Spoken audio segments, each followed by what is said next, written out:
Hey everyone, Shani here. So if you are a coach, consultant, or entrepreneur and you are building or have been maintaining a social media presence in supporting your client attraction and business growth, but you've hit a wall and you don't know where else to go from here, then this video is for you. So as the title of this video suggests, stop making your mess your message. Now, what does that mean? Well, you've probably been given conflicting ideas on the type of content you should be producing and what you should be putting into your messaging. And here is the thing. Whenever you open up your social media feed, almost every single time, I can guarantee that whether it's in your own feed with someone you're connected to, or it's inside of a group or a hashtag that you may be following, you are seeing the mess message effect. Now, what is that? That is the poor me, I've come from rags to riches type story. Here's the thing. Your niche is not by accident. You are serving a version of yourself, either someone who you have been or someone who you currently are evolving into. And I don't mean physically, but I mean more so in terms of the challenges and the problems that you help people with. You wouldn't have an interest in tackling that particular problem or challenge unless you had a personal interest in it. And that is perfectly normal. What you don't want to be doing, and what many people are getting blindsided by at the moment, is sharing their mess and making that the centerpiece of their messaging.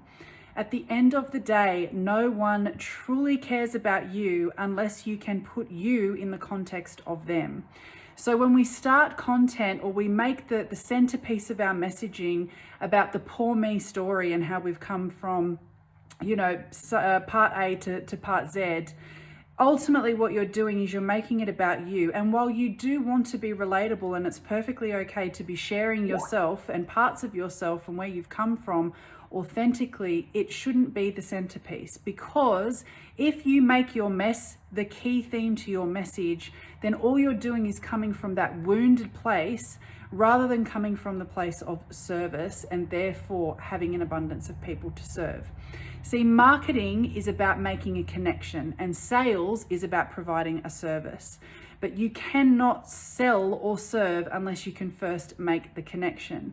And if your only attempt at making a connection is through the mess of your own situation, it actually doesn't give people inspiration that you can solve their problem.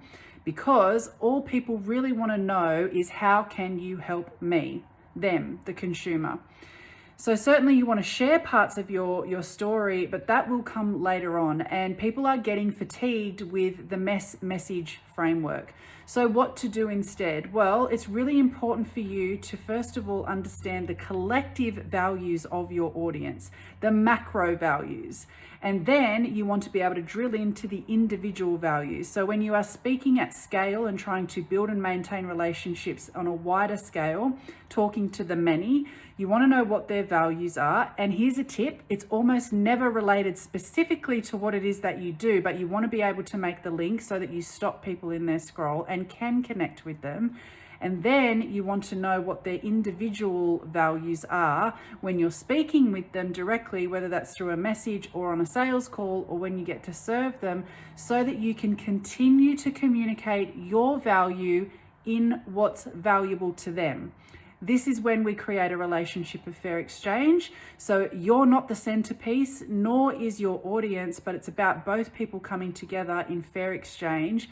And you can do that through your messaging and understanding the macro and micro values of your audience. So if you've got any questions, please feel free to pop them in the comments below, or send me a DM and I'll be happy to help.